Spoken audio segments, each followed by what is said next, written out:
manifestation, ma'am, about the SALN, ma'am. First of all, let me state on record that the SALNs discussed were not attached in the original complaints. Hindi po sila kasama sa original complaints. And using the SALNs as a starting point without necessary predicate evidence supports the position that the investigation of the House of Representatives Committee on Justice is a fishing expedition. And if I may add, Madam Chair,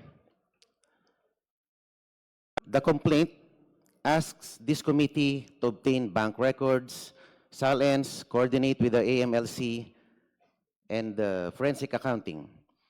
If so, it is an acknowledgement that the complaint is still seeking the very facts it needs to conclusively prove its SALN theory.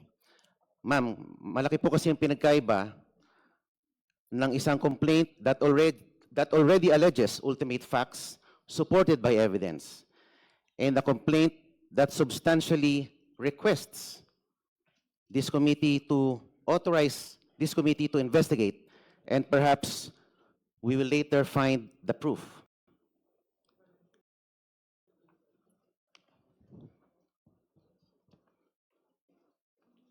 And if I also raise this observation, Madam,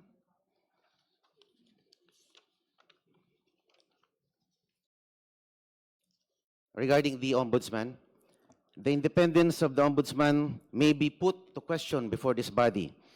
The House of Representatives Committee on Justice summons the Ombudsman before the members of Congress and the public to present the statement of assets, liabilities, and net worth of the Vice President, while the Ombudsman has an ongoing investigation before its office. The Ombudsman is mandated to have the primary duty to conduct investigations over the misconduct of public officers. Madam Chair, point of order.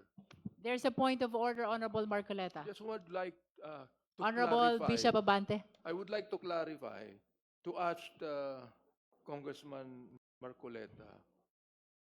Sinabi niya kanina, hindi kasama yung SALN sa original complaint. Yes, he mentioned that.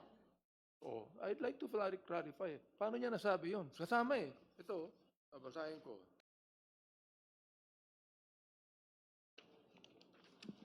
Vice President Sara Duterte committed culpable violation of the Constitution and betrayed the public trust in amassing unexplained wealth and failing to disclose all her properties and interests in properties in her SALN. Anong sinasabi niya na hindi kasama sa original complaint? I'd like to find out from him. Honorable Kaya ang hirap Marcoleta. noon, Chair, salita siya ng salita dito. Kinakailangan maging sure tayo na hindi nabanggit. And if I may add, for the guidance of the honorable members and in response to the manifestation of the Honorable Marcoleta, I will be reading the specific paragraph where matters concerning SALN was mentioned in the complaint. With regards to Sabala complaint, there are allegations in paragraph 107, 108, 109, and paragraphs 285 to 290. And for Cabrera complaint, may we refer the Honorable Marcoleta as well to paragraph 20.3, paragraph 76, paragraph 77, paragraph 232, paragraph 233, 234, 235, 236, 237, 238, 239, 240, 241, 242, and even from paragraphs 244 to 246. For the information of the Honorable Marcoleta, Yes, the ma'am. mentioned Binanggit po ang... paragraphs contained allegations which are relevant to the SALNs of the respondent. Yes, ma'am. It was mentioned, I think, very adequately, the word SALNs, but they were never attached to the original complaints. Parang this complaint is just merely requesting the committee to produce evidence. Ibig sabihin, wala pang ebidensya, nakikiusap sa committee na ito para mag-produce ng ebidensya na wala, hindi nakakabit sa original complaints. Yun lang po ang sinasabi ko, ma'am. In other words, you admit that there were a lot of times that Salens were mentioned in the impeachment complaint. However, They were never they were not attached. attached in the Opo. impeachment Wala pa complaint. pong ebidensyang nakalakip doon po sa complaint. At ngayon pa lang po natin binubuksan dahil ito po ay kumbaga request ng complainant. Please understand as well that the compulsory process that was granted to the Justice Committee is for the purpose of testing the sufficiency of the allegations in the complaint, whether the same constitute probable cause, which is Yeah. the mandate of this proceeding.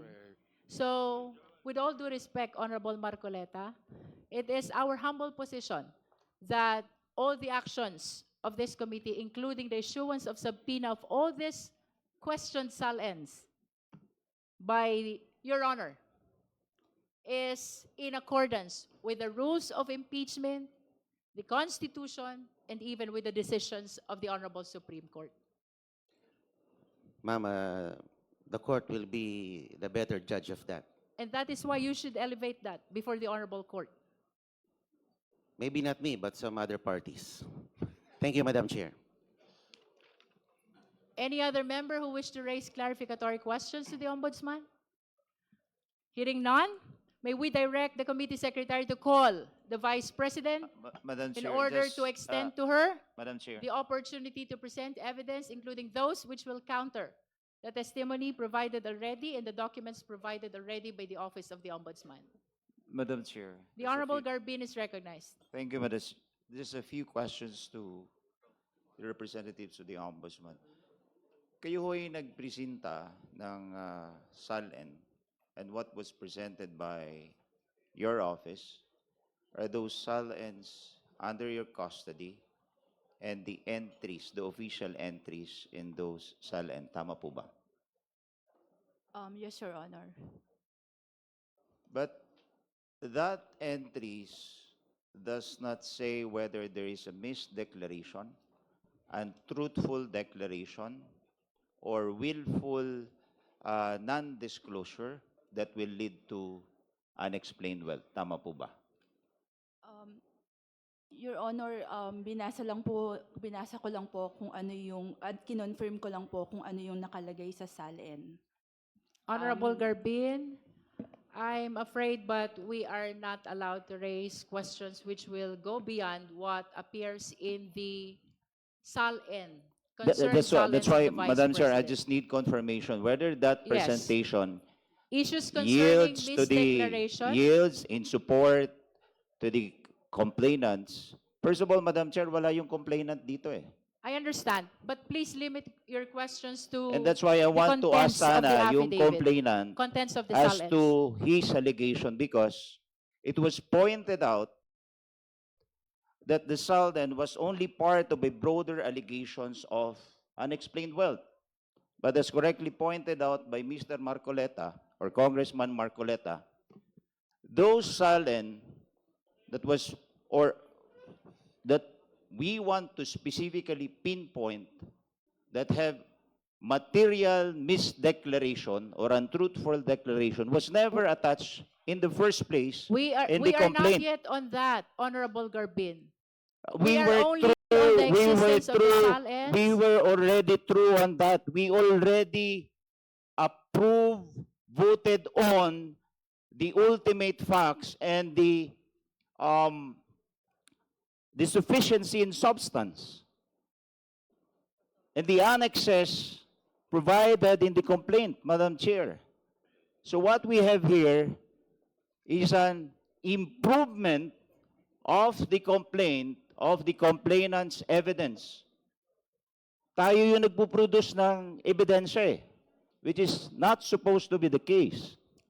With all due respect, Honorable Garbin, the issuance of the subpoena is not for the purpose of adding, supplementing, or correcting whatever appears in the complaint.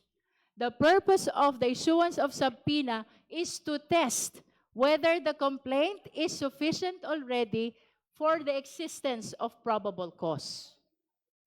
To But aid the justice members in judging whether or not probable cause exists on the basis of the allegations in the